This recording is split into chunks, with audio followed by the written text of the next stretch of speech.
Welcome to the Chicago Home Partner Podcast. I'm Amanda McMillan. Along with my co-host Samuel Ciochon, we discuss the Chicago real estate market. Our goal is to educate you on what's actually happening out there and how it impacts your real estate goals.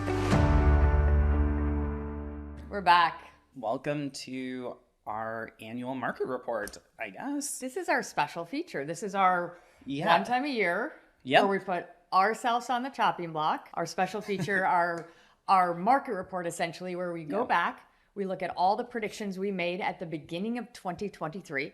How the hell did that year go by so quickly? I have no idea. Me either. But anyways, we're going to go back. We're going to take a look at what we predicted, what we said, how well we did, and how poorly we did. We totally got certain things really, really wrong. Yeah. And then we're going to spend the second half of our time together making our predictions for... Predicting the future for 2024. Let me look into my crystal ball. I don't know how that happens, that the years keep coming and I feel like I don't age at all. You're doing great. Thank you, Samuel. Thank you. I set you up to give me that compliment, so I appreciate that. I started Botox in 23, so that's how I'm staying young. See, I fully believe that. And the dermatologist that I go to, who is the best in the city, Dr. Jordan Corkerville, anyways, she told me that the younger you start, the better it is and the less often you have to do it. Oh, well, that's good. So since you're a young, starting young, you're a young pup, so it's a good thing to do. Starting young. Anyways, as we said, this feature is going to be us taking a look at our 2023 report card, grading ourselves on all of the hot topics, and then looking forward to the future. So let's just dive in. Yeah, let's do it. Okay, our first prediction is the biggest one that everyone wants to know. Home sales. Home prices. Pricing. Yes. Right? That's what everyone wants to know, is how much more or less is their home worth. Now, just as some logistical pieces, right? We always say, we did separate things into the kind of the three categories that we look at. We are going to concentrate on the neighborhoods where we do the majority of our business, which is in, kind of the north and northwest sides of the city, including the Loop in downtown. We have an overall snapshot of it, but then we also digest things as more of what we call the urban neighborhoods, sans downtown and the more concrete areas, and then we do the downtown market as well. Yeah, because then you also have the high rise versus kind of like walk-ups and neighborhoody feels. Yes, so we did, and we definitely saw a lot of differences in those this year. Totally. Okay, so on the home pricing side, our prediction, do you remember? I think we said it would go slightly up or be flat. Let's see, we basically said home prices should see a slight increase or be flat in the appreciation over 2022. Yeah. I think we actually did pretty well on this one. We actually knocked this one out of the park, I think. Overall, in terms of the areas that we take a look at, we saw a 0.2% increase in home values. Okay, so you and I both always say anytime we're looking at stats and numbers and those types of things, there's going to be a lot of variables in it. We always talk about a little bit of a buffer. I usually say anything up or down about 2% is fairly flat in my mind, but you're awesome. Almost as flat can be. Yes, I think that is awesome, especially since other markets have seen like depreciation with interest rates going up so much because they saw such high like appreciation prior to us. So our little steady engine that does is keep on going. Keep it on. And I think that's a really important note for us, right? We talk about that a lot. Is that there are ways to outperform the market in more challenging times, right? Sales can be down, but we also compare to different types of markets. And even within certain markets, it's going to be very, very different. So when a lot of the country had a lot of sour news this year, we were just doing what we do and we kept on keeping on. Over the last 5 years, in the case Price Schiller Index, we've been the last place out of all the major metropolitans in terms of growth. Right. And this year we were on top 4 months in a row. Now last month we did take a little bit of a tumble, but now we're number 3, which is still like insane. Huge. Because Chicago typically is again at the bottom of the list. Yeah, we typically don't lead those lists by any means, but it's as we always say, and even when the water got a little bit choppy last year, we said this is where us being stable is going to be our major asset. Yeah. Okay, let's dissect that a little bit more. North side versus downtown. Okay, so the north side saw a little bit more appreciation, which we tend to see and we projected. we saw that in those north side neighborhoods, property values went up about 2.6%.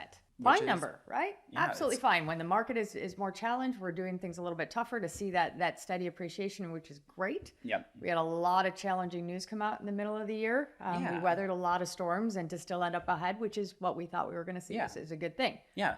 And I mean, like, the other thing also with like the numbers that we kind of like talked about even on our last podcast was the amount of transactions, us being down, is also affecting these numbers. So, you know, certain price points may have gone up even more, or some certain price points may have gone down more, but because there's less data, each individual point for certain is you're jumping ahead to the next. You're jumping ahead, Samuel, to the next one. I know. But yeah, no, absolutely. The point basically is in these years that we have less statistical data because we have less home sales, because we have less inventory and less of everything. Every point is more impactful. Yeah. So that can definitely skew. Or give us, what do they say, like a higher handicap? Is that the sports terminology, or at least the golf terminology? Yes. So now the downtown market, your hood. So that's my hood, and my hood unfortunately did see a decrease, and it was down by 8.2%, which is not bad, but it's still a lot. So again, it's really interesting to see. Yeah, and that's one of those things that we've talked a lot about, is that the downtown has definitely taken a lot of steps forward in the last couple of years, but the downtown did get rocked. I mean, the good news is that we've gotten this far into the podcast and we haven't mentioned COVID yet once, but the downtown is still finding its way in a post-COVID world. Yeah, and like the other thing about downtown, I feel like, is there's so many price points, which is really affecting it, especially when you come look at like average price. Yeah. Like, we may not have seen a ton of higher end condos, which increases that average, where, I mean, you look at like the $1 million below, inventory is actually actually catching up. Yes. And so, you know, where we were prior, it's insane. So. And once again, our disclosure is this is not saying that every home in the downtown area just lost this. Samuel has a great point. There are certain years where our luxury market does fantastic, and that can give a little bit of a false read, versus this year where we actually saw certain parts of our luxury market were a little bit more stagnant. Yeah. So, well, and also last year, didn't we have like 2 luxury buildings that finished out their sales for like new construction, which also sent out a lot of higher end inventory, because those are the buildings that are selling right now. Once again, those higher end data points. That could also be another factor into it. For certain. So overall, as a city, our grading was appropriate. When you split it out, maybe we didn't do quite as well, but we were really on is that we came into the year thinking that we were going to still be in a positive aspect. We were still going to be having strong conversations. We were going to outperform the rest of the country, because we knew that a lot of the country was in for a rocky ride, and we did it. Yeah. Yay, us. Awesome. Next up is the second biggest buzzword of the last few years. Yep. The inventory word. What is our inventory looking like? How did we do in terms of that? Our prediction. Yeah. And Samuel, we totally missed the mark in this. I think the entire country missed the mark in this, so I'm not going to put us just on the chopping block, because this was something that really impacted everybody. Yeah. Our prediction was that the home inventory was going to remain relatively flat, possibly a slight improvement. We didn't do that, unfortunately. No. In fact, we got really, really beat up in the inventory. Yeah. Well, remember, inventory is essentially basic economics, supply and demand, and buyers being the demand and the supply being homes for sale. We saw homes come down because sellers had low interest rates, and so they wanted to just hold on to it. And then buyers, we thought, were going to stop wanting to purchase as interest rates kind of went up, or at least slowed that demand down. Sure. Unfortunately, we projected that. You know, you think just basic economics with interest rates going up, it would affect that. Sure. And it didn't. You know, I think the biggest place that interest rates affected our inventory, right? And we had a lot of things going on in the past in 2023. Some of them that were very much curveballs and really caught us by surprise. But people were so resistant to give up their interest rates.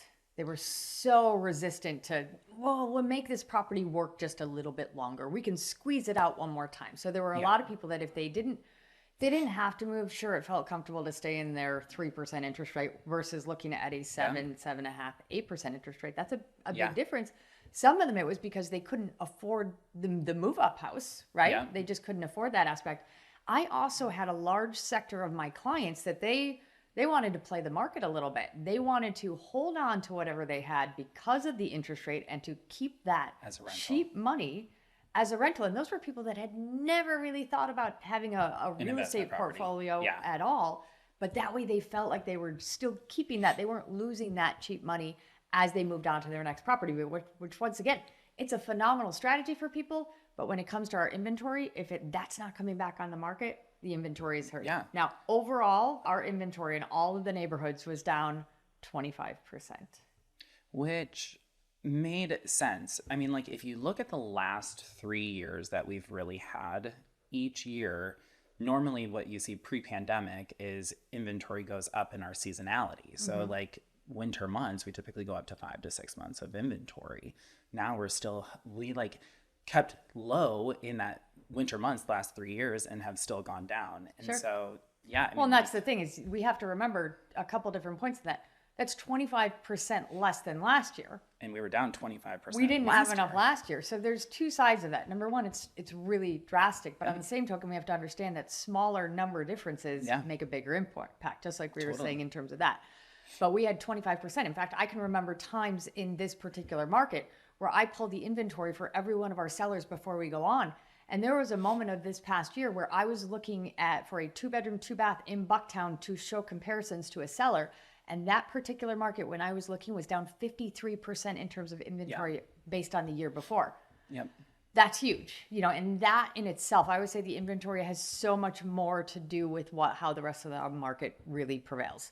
It impacts everything else we do from that perspective. Now, if we separate that out based on our urban neighborhoods and our downtown, our urban neighborhoods were down 30% overall, which is, once again, that's a really big number. And our downtown markets? We're only down 16%. So again, remember eating up that inventory that we kind of talked about. Yeah. So more inventory. It's good to see. Totally. It's great to see. But also understanding those areas that didn't have, our north side neighborhoods had less inventory and they saw more price appreciation. Yep. It's always going to see that. The less homes we have to sell and the more people that want to buy them, the stronger the pricing will prevail. Yeah. And the downtown market is at finally a normalized rate. For certain. I mean, it's at 6 months inventory, which is what we want to see in a standard market. We're hoping for everywhere. Yeah, I know. But I mean, like even during the pandemic, it went up to what it was at the housing recession. Yes. It was at that rate. Yeah. That's insane. So we like gobbled it all up, which is good. Yeah. But it's interesting that pricing is going down there because of it. No, it's because you're normalization of the market. Yeah. But also, I think the other point that we need to also make is even though we're down in inventory this year, we are still outperformed. We sold more homes than pre-pandemic. Sure. So remember 2021 was like the big year and then we keep on going down. But for certain. No, and it's so relative. Relative. Yeah, exactly. So relative. In fact, I was at a seminar the other day and I remember the volume, right? The volume of the country. Yeah. And I'm going to butcher these numbers a little bit. I don't have them in front of me, but essentially it said that we won't hold you accountable. In 2020, the entire country did about $97 billion worth of real estate. Yep. In 2021, that number went up to 23 billion. So that was the year that we saw the really big rise. Yep. In 2022, it just filtered a little bit off of that number. Yep. So it was right around there again. And then in 2023, it was year to date, but that number was back into the high 60s. Yeah. So we did, as a country, half of the volume of last previous years. But here's the kicker. We then compared that number, the 67 billion, to not to 2018. We compared 19. It to 2011. Oh, dang. The worst year of the housing crisis. Housing crisis. Yeah. That number was 37 billion. So we were still, even in the toughest year that we've seen, we were still double almost what we were at the peak of that. So it's all relative, right? Yeah, totally. Anyways, okay, so let's move on from that. This is another hot topic. This has been 2023 interest rates. Interest rates. Enough said. There's nothing really to say. I think we actually did really well on this, despite a tremendous amount of odds against us. We always joke and say that nobody knows what's going to happen with interest rates. The Fed might know. The Fed doesn't even know. No, you might have a little bit more education, but the reality is they don't know. Yeah. It's all a little bit of a crapshoot. And so anybody that tells you they know exactly what's going to happen, even the smartest economists in the world, they don't. Which actually, they're doing a really good job. I'm like actually very impressed because at the beginning of the year, we were like, oh no, they reacted too late. And it actually is coming in as a soft landing. We were curious that it would happen, and we didn't think it could. Right? No, absolutely. And we'll talk a little bit more, I think, about the economy when we get into the consumer confidence aspect. But like, kudos on 2023 in terms of the economic status of things, because I think that we really outperformed. Anyway, so for interest rates, our predictions was that it was going to be very volatile throughout the year. In fact, if I remember correctly, I think we said a roller coaster ride of interest rates, but that we thought the ending of 2023 was going to be similar to the ending of 2022. Yeah. We hit the roller coaster ride for certain, because this year was, honestly, I felt like we were tap dancing on a hot plate. Yes. Like, we got all right. We got flipped the bird by interest rates. Yeah. So we ended 2022 at 6.42 as the interest rate. Yeah. Okay, so that's where we ended the year. Now, once again, we're not making it specific to the property type, to somebody's specific situation, and if it's a condo or a single family or somebody's credit or anything like that. The average interest rate at the end of the year was 6.42. Yep. Now, we ended 2023 at 7.03. Yes. Which realistically, we're splitting margins at this point. Yeah. It's actually about a 9.5% differential. Yes. But based on the roller coaster ride that we were on, we ended the year a lot closer and a lot better than we thought to. But let's remember, we actually saw 6 weeks of price improvements at the end of the year. Yes. I mean, part of it had to do with the fact that the world was at a really not great state in terms of a lot of other things, let's be honest. But the reality is we saw the price improvements in the mortgage rates, which also ticked up our activity. Interest for certain. We're definitely seeing a lot more buyers coming out of the woodworks. Yeah. But we still do have people who are on the sidelines. Like, I have people who are still like, I'm just waiting for interest rates to go down, and then maybe this is a 2024 purchase or a 2025 purchase. Totally. I mean, like, some people are on the sidelines really that far out. Very true. Very true. Some people are waiting for that interest rate, despite everything that we've been saying, that pricing will go up, and so it may change the dynamic of what you're actually looking to do in that future. So your monthly payment might be exactly the same. Yeah. But yes, that's absolutely part of it. So anyway, so we saw a 9.5% increase in the interest rates. We had thought that it was going to be relatively volatile and fairly similar. I'm going to give us for what we went through, I'm giving us a solid B+ on that. Yeah. Totally. And it went all the way up to 8%. So luckily we had the last 3 weeks of steady drops. We were going for probably a C- on that, and then the economy helped out. Yes. What was let's see if you can remember back on this, the highest interest rate that you saw somebody lock in the past year? The highest one that I had was 8.4. 8.4? I was going to say, I think I was at an 8.25. Yeah. So we were well into the eights. And what was it, if I remember correctly, that was the highest interest rates we had seen in over 20 years. Now, this is a very hot topic for me because there's so much to it. But overall, home sales. How have home sales done in the past year? Now, just to define this is the number of transactions, number of closed transactions. Mm-hmm. Why this is such a hot topic for me is because everybody knows the media is a huge topic for me, and this is the one that they love to do a little fuzzy math on. Well, they see the transactions going down, and then they use that as kind of a clickbait scare tactic versus, hey, pricing is stable, and that. Exactly. And it's almost like predicting the accuracy of it. Our prediction was that we were expecting that home sales were going to decrease slightly from inflated numbers in 2022. And they did. They probably they decreased more than we originally thought they were. They decreased overall. We've seen the entire city that we talked about is down 25%. Yep. The north side urban neighborhoods were down 27%, and then the downtown, as you said, only down 17%. Yeah. Now, the interesting question, we expected it to go down, those numbers of what we're down are very similar to what the inventory was down. So one may Yes. ask, if we have 25% less homes to sell people and our home sales go down 25%, is there a correlation? Yeah. It essentially was demand was out, like supply was matching We didn't have enough demand. homes to sell people. Yeah. We had a So- lot of people that ended up stepping back from the market because they were just tired of looking for Waiting nothing. and seeing nothing that they liked Sure. or anything like that. Yeah, and it and got then to be also an- being priced out. For certain. And I think that's the important part with the media. As we always say, we have a lot of respect for what they do.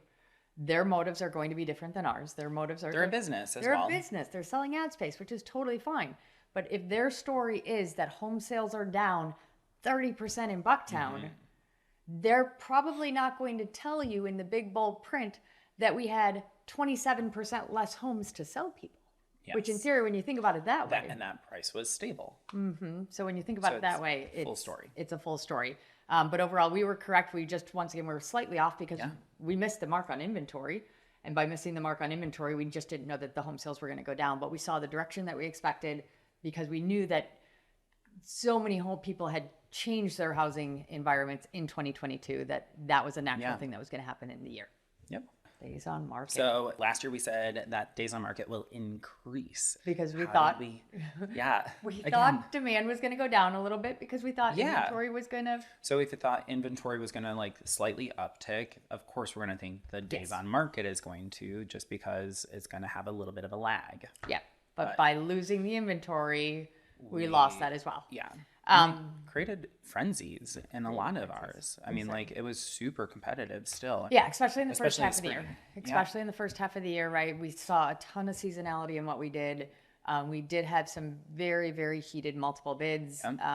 We've become more experts in that type of navigation. Every year we refine and hone our skills with that even more. I actually, this past weekend, I was in, it's a little bit of a strange time to see multiple bids, but I'm still in them right now.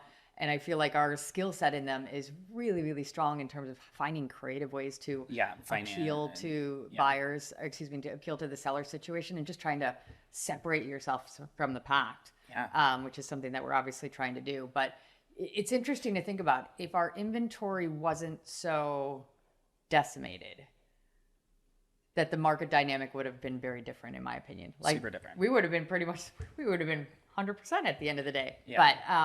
But no, it was one of those things that our days on market eked down ever so slightly. The overall city went down, what do we see? 5%. It was 2 days difference.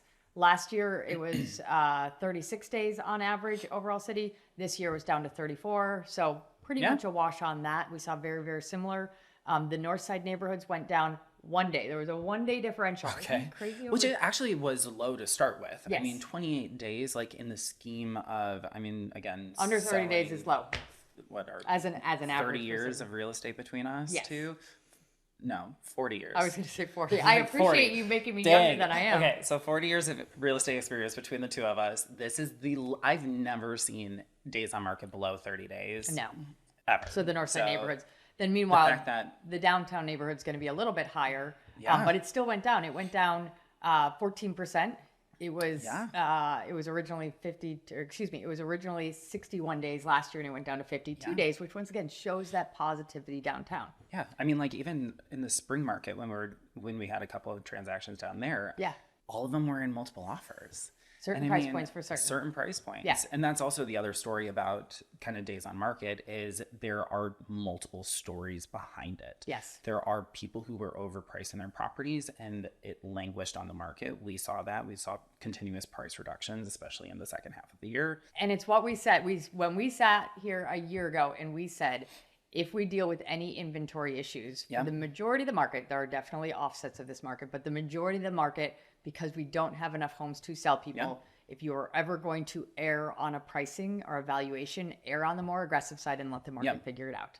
If there are not enough homes for people, that is always going to be the benefit to get us to where we need to get to. Yeah. But even like examples from this year, I mean, like, remember when we listed, was it Chestnut and Wolcott on the same weekend, same price point, same everything? And literally the dynamic between the two was stark difference. Yes. I things that we couldn't quite put and we our were finger like, on. this is going to sell fast. And It didn't. The crystal it's ball so was shocking very- what actually took off this year. Yeah, the crystal ball was very foggy in Q4. Yeah, that's true. And that was the reality is that I was in several multiple bids on several properties, and then other ones it was a struggle to get people in, even if they were, some of the markets just had some different dynamic for certain. Yeah, we had more transactions fall apart this year, which actually probably helped increase the days on market, but it's actually interesting that it went down.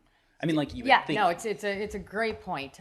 The reality is in these markets where there's so many buyers out to buy these properties, and they're throwing pasta against the wall left and right to see what works. Sticks. Yeah, they don't want to miss out on things, and it's the thing that we tell our sellers is that so much about navigating multiple bid situations is not necessarily about the highest offer. It's getting the most to the transaction committed offer who is committed to getting to the finish line. We saw a lot of stuff fall apart because somebody 3 days later goes, "Oh my God, I really overpaid for something," or "Oh my God, I didn't think that through." Yeah, and then they get the inspection report back, and they're like, "What? I have to spend all this money now?" I waived every contingency I have. Yep. Yeah, there was a lot of that. In fact, it was funny. I was writing an offer for a buyer in a multiple bid in December. It was only 3, so not as competitive.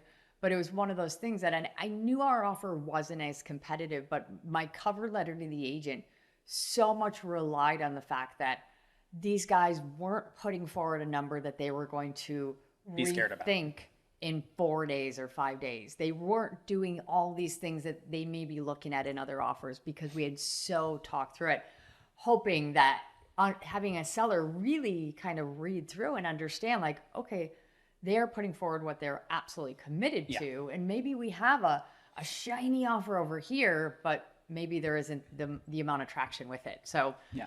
Did you get it? I didn't get that one. But it was a good attempt. It was a good attempt, and I have a strong suspicion that we have a lot of time. They were okay. They were okay to lose it. We weren't in a position where it made sense at all to throw a Hail Mary. But it's one that I have a inkling of an idea. It may come back to us. Gotcha. One of those things. Okay. And even the agent said it may come back to us. Oh, really? Yeah. No. So, and the last one, the one that we always lament over. Because it's one of those things that, yes, there absolutely is a tracking method to it. So, yes, we can say it, but it's so influenced. I don't want to say influential because it's actually influenced. I don't think influential is the right word. Well, consumer confidence is how consumers feel about what's going on in the economy. So that is. So we're measuring really feelings, people. Yeah. Measuring feelings. And if I could measure how happy I was or sad I was, oh God, I could actually fix it. So consumer confidence, what we had predicted after we once again lamented on how hard it was to discuss and project on consumer confidence, we thought that it would actually decrease slightly in 2023 because there was so much negative talk in the marketplace, specifically the economy in terms of where we were at and where we were going. Remember, everything was we had a recession, really bad stock market that year. I mean, like, interest rates were rising. Like, there was just so much going on. Yeah, there was so much talk of the recession. I remember we talked so much about the fact that recessions are bad. They normalize our markets and they're not a bad thing. There was so much discussion mid-year of a soft landing and this and that. And can our economy try and outperform this? But going into the year, there was a lot of fear and there was a lot of doom and gloom. The housing market, you remember kind of the media hike at the end of 2022? Like, are we on the brink of another housing crisis? Well, clearly we passed that one. But no, and that's where I said at the beginning of this cast, I actually think that how the economy has navigated this year is pretty stinking impressive. I mean, the fact that we rose, like, what is it, 6.4% GDP in Q3, like, that is on top of, like, combating inflation and all that stuff. I'm like, oh my God, it's insane. We are spending so much money. How? For all the things that got thrown our way, is that I think that we ended the year at a much better point than most people, and consumer confidence shows that. Like, exactly. So so we were off on that. The actual so metric, is that consumer confidence is up 10% in 2023. Not a huge percent, but enough. I mean, that's a big jump. I mean, especially like with everything that has gone on. With everything that has gone on, absolutely. So no, I think I'm actually impressed with that number. This is one of those topics that I am super glad that we were outperformed on. Yeah. Right? Because I'd rather the world be ending where it is, and Samuel and I have been wrong in our prediction than the opposite. All I have to say is thank you, Taylor Swift. Thank you, Beyonce. Thank you, Barbie. Thank you, 2020. The women of 2023 like for certain. rocked it. Oh my God, for certain. So if we're gonna put ourselves on that chopping block, Yeah, totally. we were pretty correct on pricing. Yep. We totally missed the mark on inventory. Interest rates, despite a very, very challenging year, we were pretty spot on. Number of home sales, we expected it to decrease. We weren't quite as on point with how far it was going to decrease, but we were pretty close on that. Days on market, we thought we were going to see a slight increase. We saw a slight decrease. That's tied exactly to that inventory. Yep. And consumer confidence, we were a little bit off in that, but both of us are very happy to have failed that topic. I actually think this is our best year of predictions. I think we did. Literally, all we things did considered, so good this year. For what got thrown our way. Pat on the back. For what got thrown our way, I think we did pretty stinking good. That was our look into the past. Now to the future.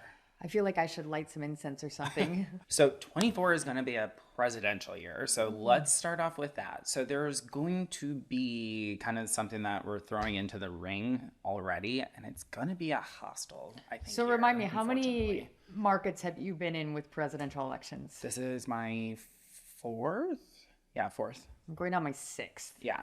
So there's certain things that we know right off the bat. Part of the market will be related to how contentious. And it will be contentious this year. Yeah, and we exactly. already know that. We know it's going to be contentious. We know there's going to be a lot of drama around it. And the more drama and the more terse nature around the election, the more impact on the real estate. But the impact is always different than our consumers think. Yes. We create it. We create the pause. I talk about it all the time. And it's not just in elections, but we see it a lot in elections. Totally.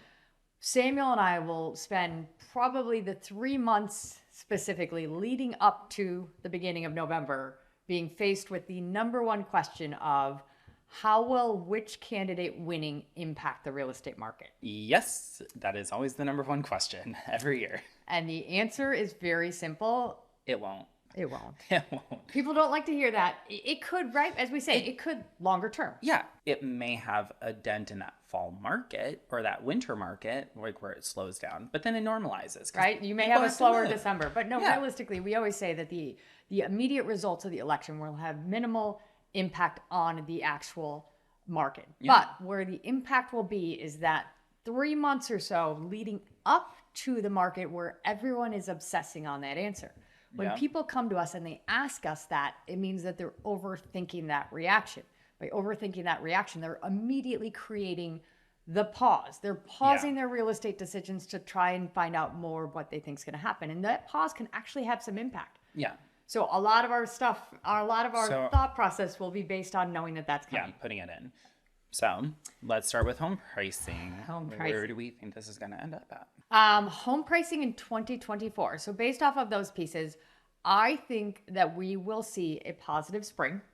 Mm-hmm. The inventory issue is a long-term fix in our markets. Super, yeah. It's not something that's going to happen immediately. It's going to take more than a year, more than a drop in the bucket. It's going to take some time to get past. What that means for us is that our inventory will be down compared to our demand. And we've been talking about it very specifically for the last half of the year.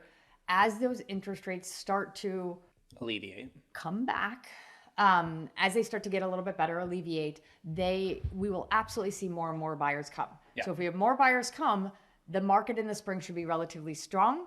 I think that we will see some strength in our pricing in the first half of the year. 100%. I have very, very little doubt in that.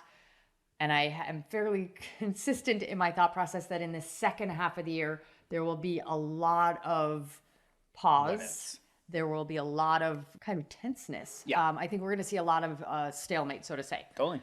So what does that mean at the end of the year? I'm going to say by the end of 2024 that we see a slight uptick in home prices.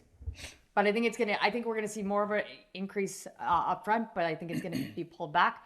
I do think that it's going to be elevated at the end of the year, but I think it's going to be minimal. I think that's a really good prediction. I have a feeling we're still going to see positive appreciation. I think it's going to be very light, though. I think it's going to be very flat. So similar to like what we were talking about. I think on the north, so when we talk about our numbers, we talk about the north side and like the downtown market versus like Chicago land as a general consensus. Yes. I think Chicago land as a broader picture will see appreciation. I'm curious to see what we see on the north side. I think we will see a little bit, but I think it'll be similar to this year where it was like up 0.2%. Sure. Right? Like, because even this year we had the same thing happen where we thought it was going to uptick, but we look at the overall market versus just our little neighborhoods. And so on that note, just to dive a little bit deeper, and I know this is your hood, what are your thoughts on downtown? Oh gosh. I think downtown is making strides to come back. I think what we need to see in order for pricing to go up is I think we need to see the commercial space to come back. I think that is like the number one thing that is really hurting the downtown market. West Loop is obviously the one downtown market that I think we're seeing outpace a lot of it, but even that is starting to get really expensive. And I think even over the last 2 years, we've seen a lot of people transition from that market to like Wicker Park or Logan or Avondale and kind of go up that corridor, the Milwaukee corridor. So I'll be curious to see like what actually happens. But I think our downtown market is probably just going to be flatlined, or it may go down still a little bit. Yeah, I think for them, I think it's kind of like what we talked about. I think it's relative to what it's done. It's still rebuilding. I think you're absolutely spot on with regards to the commercial. The office space too, right? We need to get more life back in our downtown, and it's happening. It's just like the restaurants, it's the pull. It's happening. It's just a little bit slower. What made so I think fun. That the numbers could, I think the numbers could still be down there, but I think it's going to be in a positive momentum, right? Yeah. Better than it's been. Yeah, I think also the other thing about downtown is they need to look at rental rates, because I think rental caps are actually putting in an effect right down on a lot of those buildings. I think they need to work on, unfortunately, hallway space and lobby space. Right. They need to like update some of these, especially in River North. All the River North like condo buildings were built in 2000 to 2006. They need some makeup. So it's time. Yeah. Botox. Come on. Like that's what they need. We are Botoxing buildings in 2024. Yeah. But I think they also need the other big thing about downtown is we need to really look at the assessments and what we're doing proactively to make sure that building codes aren't violated, that anything is going on, because the Miami issue that happened a couple of years ago is really affecting pricing downtown, because even our listing at 100 East Walton, we couldn't get financing on it. So we ended up renting it out, and that brings pricing down because, Fannie Mae and Freddie Mac are very strict with what they're doing. Well, and so much of that is really impacting our buildings that were built in the late 60s and 70s, right? That's that huge impact that he's talking about. And we have, especially along our lakefront, we have a lot of buildings that were built in that era that, as I always say, when I walk into a building that was built late 60s, early to mid 70s, this is a building that either hopefully just had everything done or is on the brink of having everything done just because of the age of it. Yeah. But you're right. We're seeing that the lending side of things are much more critical of that aspect. And it's going to shift it. So it needs to be less of a reactive thing that the and be more proactive versus like, so that we can actually get pricing up, because that is going to be the hard thing. And it's going to probably have a short-term effect on it because it's going to be higher HOAs or whatnot. But I mean, that's I think the one thing that is really hurting the downtown market. Sure. And the steps forward is how do we get past this next point? Agreed. And that's, I mean, once again, not to pat ourselves on our back, that's so much of the education that we do with our buyers, because they're going to say, I like this place, I like this location, I like the gym, I like the lobby. They're not going to say, oh, longer term, what's coming down my way, you know, a facade project, you have like all that stuff. So home prices, as we said, I think we're fairly similar. Yeah. I love when Samuel and I agree on things. It's just fun to think that we go over them. Exactly. Okay, now this is one we did very poorly on. So inventory. What is inventory going to look like in 2024? I'm going to go out and say it's going to be the same. Okay. I don't think it's going to go down, because I don't think it can go down any more. to be honest. Don't say that. It can always happen. You really can't take anything more off. Right. So I'm hoping that it's probably going to be about the same. So you're going to say it's about the I same. don't think it's going to increase at all. I'm going to go a little bit against you. Just a little bit. Okay. I think we're going to see a little bit of a tick up in that, because I feel like this year it was very easy for people to sit tight and say, we can outlast this. Yeah. Right. I have clients myself that were hoping to do something and then finally threw in the towel and said, you know what, at those interest rates, it doesn't make sense. Mm-hmm. I think those people, if we can get those interest rates down and we can start seeing things more sixes, and there's been a little bit of discussion is if any point do we scratch that 5 surface? I think if we see anything like that, I think that will feel like a little bit of a light to a lot of people who will then say, let's move on. Now, it's still going to make for a very undersupplied market. I agree with you on that. We're going to be undersupplied because I think that puts more buyers back in. But I think that our inventory low point, minus world catastrophe, which God knows we have had a ton of that lately. But I do think that we're going to see a hair more inventory based on the fact that I think, and this is just part of this is from who we follow and all those things. Part of this is just my feeling towards Q4 of people that I had come to me saying, hey, we can't fit in this house anymore. We can't do this anymore. We did it for the year. If things get a little bit better for us, we're going to look to do that. So I think we're going to see a little bit more. Yeah. So are we talking about like the amount of the amount of properties on the market for sale? Or are we talking about overall like the month inventory. supply of inventory? I'm going to say overall inventory of homes at the end of the year. Gotcha. Okay. So month supply of inventory, I think is going to stay the same because I think that is going to outpace because that's going to be with the number of I think buyers. It's going to be supply and demand. I'll agree with that. Inventory, the amount of homes coming on the market. Wait, Samuel's changing his answer. Sorry. All good. Inventory, the amount of properties that will probably come on the market will go up, but I think the amount of demand is going to go up too. Pace that. Agreed. So yes, I agree with what you were saying. Awesome. All right. So we both agree with the sense that we do expect to see a little bit more in the new year, but we do think that there's going to be enough demand to keep it feeling pretty tight in the marketplace. For certain. Yeah, I think it'll still be pressured. Interest rates. Essentially, interest rates have gone down for the last 3 weeks, and I think they're going to still go down, especially since the Federal Reserve is talking about doing 5 cuts next year, which is a lot different than what their initial talk was to just maintain. Yep. But important note, when the Fed talks about cutting rates, there's a lot of... It's not mortgage rates. It's not the mortgage rates. It's the 10-year treasury. It's the long-term effects of it. And that typically has a correlation pressure on the interest rates, but it's not the same. So if you hear that, if you see the news reading that says Fed decides to cut rates, it doesn't automatically mean your interest rates went down. Yeah, and similar with when they were going up, it was, hey, we've already baked in these. We've already been pricing. Yeah, we've already baked in the mortgage rates into knowing that there's going to be an increase in the next Fed meeting. Exactly. So I think they're going to go down. I don't know how far they're going to go down. I don't think they're going to go crazy low, but we'll see. Hopefully it would be in the 5s. That would be lovely. I mean, my wish, right? We're not talking about predictions. My wish is that we can scratch into the 5s towards the end of the year. Now, the other thing to note, right, bringing the presidential election aspect back into this, it is very typical to see during presidential election years that the interest rates improve over the course of the year. Yeah, right? They want to keep it consistent. They don't want to offend anybody, right? Yeah. A lot of people will vote based on their personal priorities. Yeah. And they feel like if something is working against them, they like to hold that against the people making the decision. So we tend to see the interest rates are better during an election year. So we know we've got that going for us. We know we have what the Fed is stating. Yeah. I am going on record. I do think we're going to see rates lower towards the end of the year. I'll also go on record to say I don't think it's going to feel as much of a wild ride. Yeah. As this year. This year felt like, gosh, we were buckling up, and you know, I got to the point where I felt like. My favorite thing was when it like literally dropped like 0.2 and we're like, bye. It was like, go.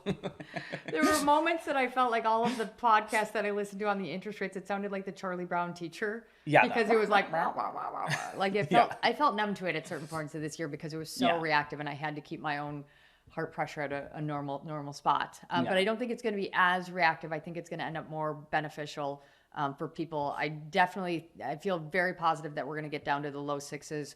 And my hope would be that we past that, but that's more of just a hope, because I know that will put a lot of people in better situations. Totally. Number of transactions, number of home sales. I think it's going to go down. I think inventory is going to go up. Then I'm just contradicting what I literally just said, so maybe that isn't the case. See, these are really hard to make predictions. These are hard to make predictions, right? There's a reason we get some of this wrong. And like I said, Samuel and I don't collaborate on any of this before. You're seeing our first discussion on this so that you can get all the ins and outs of it. I think, I'll take the lead on this one. Yeah.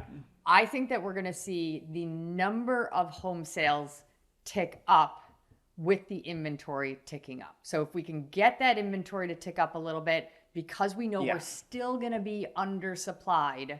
Yep. If we can get that inventory, we should see a slight tick up. If we've got all those people that are sitting on the fence waiting for those interest rates to come down, that in theory, if that inventory goes up, we should see a slight uptick in the number of home sales. But I think there's going to be a huge tide, just like there was this year. That's where we were so far off in the tie between those two.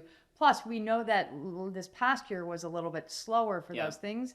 So in theory, it should put it. Now, the question mark in my mind on that is how the second half of the year plays out. I agree with you, because obviously in my theory of the talking about inventory, that should be my thought process. It's in theory, it's how paralyzed will our market get from the election? And that's like, the question that's mark. throwing in the wrench Because it could on be my brain. really I'm like, bad. Yeah, just because I think this year is going to be such a contentious one that I'm curious to see what actually happens with it. But yeah, no, the whole social media aspect I think is going to be awful. Yeah, just awful. Well, and especially like with AI coming out, and I think like there's going to be a lot of false news, and so I think it's going to have a really big impact this year. But again, if anything happens, if the war with Israel and Palestine has shown us anything about fake news and how corrupt that whole aspect can be, I think that's a precursor of what's to come in the new year, I think. Yeah, I guess I'm going to agree with you on the inventory going up, but I think also the transactions going up. Yep. Because I think it's going to kind of pace it out. Yeah, but I don't think it's going to be a big difference. I think it'll be minimal. Mm-hmm. Yeah, I think it'll be very similar to this year. Yeah. Days on market. So many of these are ancestrally tied together. So it's like, if we're a little bit doubtful on one, it kind of tailspins into the rest. Days on market. Days on market. So days on market, I think will probably be around the same. Yeah. I think we keep on ticking down, but I think there's going to be a year where we need to see it tick up. Mm-hmm. I think downtown will see it go down. I think the urban neighborhoods, like we talked about, I think we'll stay either flat or probably see. Hopefully. I think it'll be flat. I agree. I mean, I think realistically, as we look at it, I think that until we get enough inventory, I think there's not an ability for it to really change a ton. Yeah. So as long as we're dealing with this, a little bit of what we call the inventory crisis, I think that the downtown is going to, continue to move at its own. But as we talk about, even with downtown being around 60 days, that's still a fast market for our downtown market. Yeah. So if that kind of stays the same, the neighborhoods are going to be undersupplied, as we talked about. I'm going to agree with you. I'm going to say that we're going to be pretty much where we're at. Once again, the $1 million question is how the election impacts it at the end of the year. Yeah, we need inventory. Honestly, I've read like a couple opinion pieces, and obviously they're opinion pieces, but it was like literally talking about how we need to take an idea from California, because otherwise we're going to end up like them, because there's not a ton of new construction going on, and that is what's affecting home prices and everything. And I was even talking about it with somebody yesterday, where there's another rental building going up in like Lincoln Park, right across from the Apple store. And I was like, we do not need more rentals. No. What we need is aldermen to say, look, if you're building in my zone, we need more, we don't need more luxury condos or luxury apartments. We need either A, affordable housing on the lower end, or B, more condos, and not ultra luxury condos. Right. It's the hardest part, and I've talked to enough developers about this, the hardest part pricing. Is that costs. The profit margins are non-existent right now between interest rates, the cost of land, the cost of labor, the cost of supplies. Developers don't have enough incentive. So basically what the city needs to create some taxing advantages for our developers so that they can bind their profit margins in other areas so that they can put more inventory back in our product. Our lack of new construction over the last few years is really playing against us in certain markets. And I agree with you. It's not, we have a ton of luxury right now, but we need some Just normal condos. Yeah. Okay, and the last one, our thought process on consumer confidence. Consumer confidence. 12 months from now. So 12 months from now, the election will be behind us, but we've got a lot of months in between. It probably will be flat because this year was first year out of COVID. It was like this. I think we only mentioned that word like 2 or 3 times this whole discussion. Shocking. It's weird. I mean, and I'm like wondering when we're going to be back to normal. Yeah. Like normal, especially in our housing market. But I think last year was all about services. Yeah. And it was about travel and it was about all that. And so that is why we saw a big boom in the economy. Mm-hmm. And I think people were still really strong. I feel like right now we're seeing savings accounts going down. We're still seeing all of that. We're spending.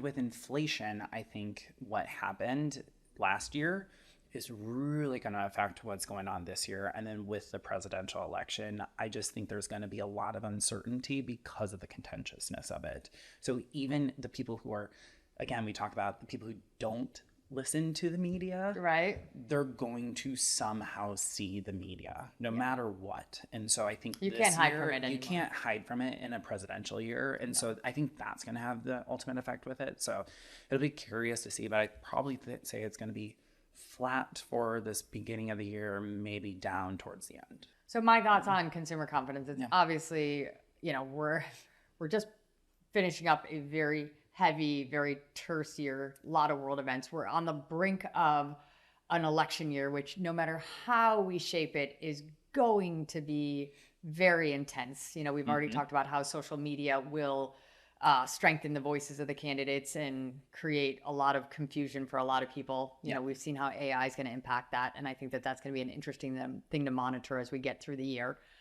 World events are obviously at a very unusual spot as well. There's a lot going on overseas that is putting a tremendous amount of pressure on us. All of that stuff is happening while our economy is actually doing surprisingly well. And that's a huge crossroads because most consumers, right, wrong, or indifferent, are a little bit more selfishly motivated, right? How is it impacting me?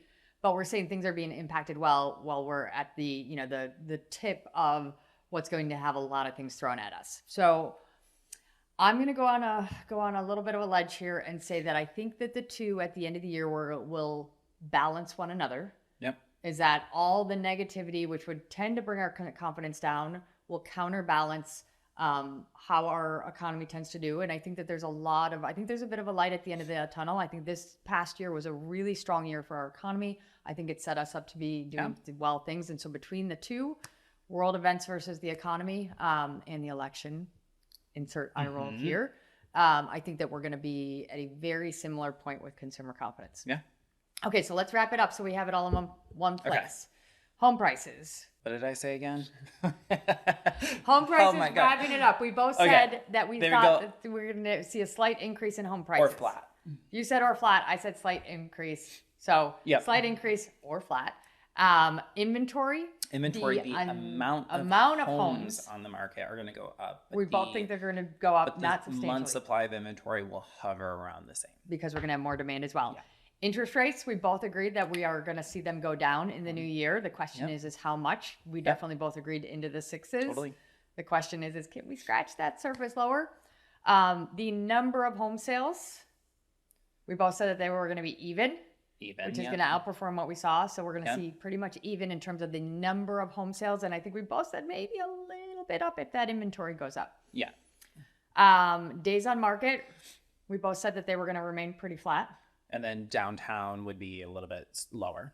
Downtown is still going to be down, but it's going to start to improve from what we tend to see. And consumer confidence, I think we both said that we are expecting to be at a pretty similar space at the end of the year. Yeah. Well, we did it. Let's hope 2024 is how we predicted. Right. We'll hold ourselves accountable 1 year from now. We'll see 2024 what happens with the presidential election. I think that's going to be the biggest part about it. 1,000%. Oof. Until next time, Chicago.